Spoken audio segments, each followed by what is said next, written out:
"Where are you watching from today?"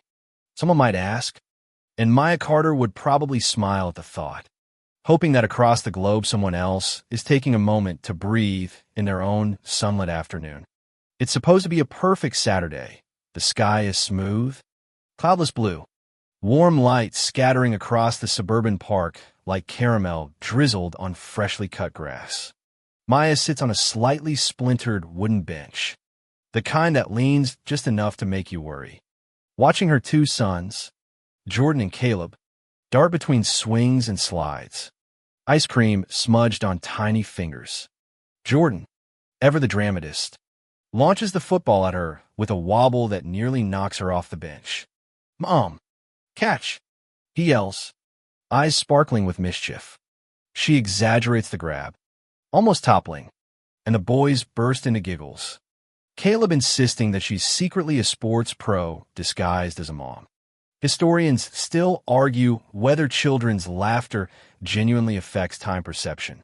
But at that moment, Maya feels hours condense into seconds of pure, sticky-fingered joy. A few yards away, a white couple watches, their disapproval thinly masked behind pursed lips. The woman whispers into her phone, a half-hiss that Maya catches. Suspicious woman. Those boys don't even look like hers. Jordan freezes mid-sketch, the pencil poised midair like a magician's wand that has suddenly lost its spark. Maya kneels beside him, hand firm on his shoulder. "Eyes on me. Baby, we're having fun. Remember?" she says, voice soft yet grounded, a practiced balance of warmth and command. Caleb tugs at her sleeve, eager to continue the game, blissfully unaware of the tension creeping through the air like spilled ink. She jogs after him, letting him stay just ahead. A subtle dance of presence and visibility she learned from countless surveillance exercises during her FBI training. The crunch of gravel signals the arrival of a patrol car, blue and white, rolling slowly into the lot like an ominous metronome. Maya notices every detail, the way the officers' heads pivot methodically, the subtle rigidity of their shoulders, their eyes locking onto her with a weight designed to intimidate. Caleb, sensing unease, rushes back in her side. She gathers both boys close, whispering reassurances, reminding them they belong here just as much as anyone else. The couple at the picnic table exchanges approving glances, feeling the creeping satisfaction of having summoned law enforcement without realizing that Maya's own experience turns observation into a form of tactical awareness. It's a quiet, unsung skill, the ability to read the battlefield even in what appears to be a suburban utopia. She's aware, amused even, that the couple probably imagines they've orchestrated justice, unaware of the hidden credentials, the life spent tracking threats, the quiet confidence that her very posture communicates. Do not underestimate this woman. Officer Bailey steps out first, belt adjusted, eyes cold, every movement a textbook signal of authority, the kind Maya has studied and countered in training countless times.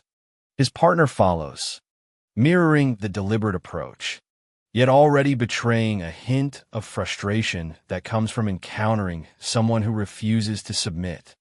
"Afternoon, Mom," Bailey begins, his voice flat but edged with an unspoken challenge. "We receive a call about suspicious activity in the park. Mind if we ask a few questions?" Maya keeps her sons close, one hand on each shoulder, a living barrier, as she answers evenly, "No suspicious activity here. Officers, just enjoying the park with my children."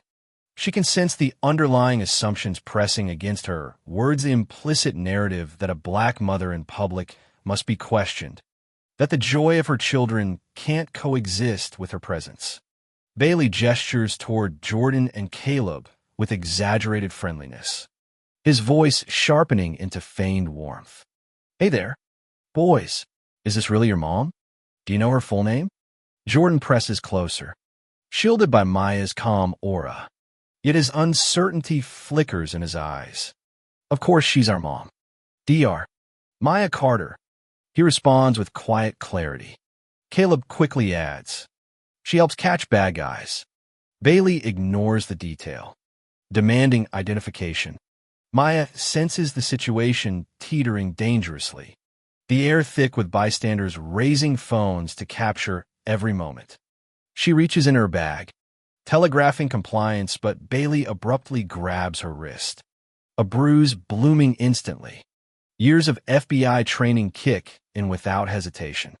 Maya twists his arm with precise leverage, breaking his grip, dropping her stance into a defensive center of gravity. The boys slip behind her, witnesses to their mother's transformation from ordinary parent to controlled, commanding federal agent. Bailey instinctively steps back, hand inching toward his weapon. The crowd gasps. Whispering eyes widen as the caller's smug satisfaction evaporates at the sudden shift in power.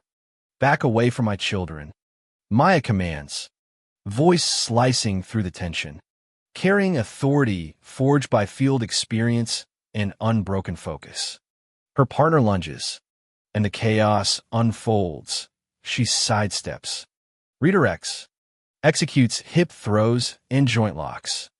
Movements choreographed by countless drills but applied with life-or-death urgency. Phones click, recording every moment, the public witnessing what would usually be invisible training applied in stark reality. Bailey scrambles to his feet, only to be met with precise strikes, armbars, and controlled takedowns. The crowd forms a wide circle, a live audience to a spectacle of skill and determination. Bystanders whisper, some cheering, some horrified, while Maya keeps a calm focus, shielding her sons, communicating with eyes and stance that every motion is deliberate and protective.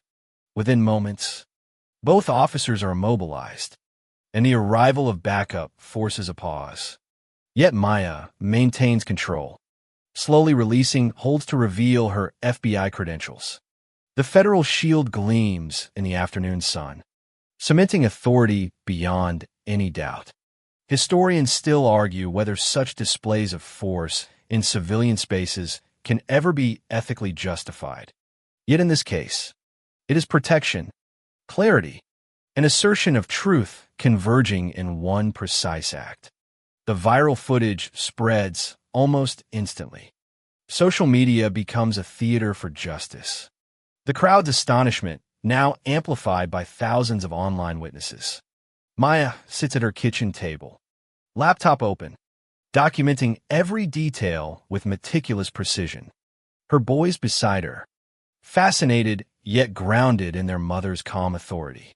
Jordan sketches a superhero version of Maya in her FBI jacket, shielded by outstretched arms over stick-figure versions of him and Caleb, while Caleb's fingers tap the keyboard, eager to help narrate the unfolding saga.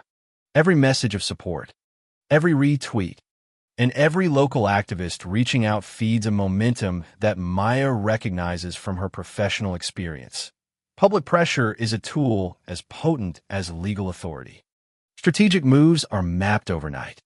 Maya coordinates with civil rights attorneys, journalists, and community leaders, crafting a framework to expose systemic misconduct. Complaints, internal memos, witness statements, and financial anomalies are cross-referenced, creating an airtight dossier.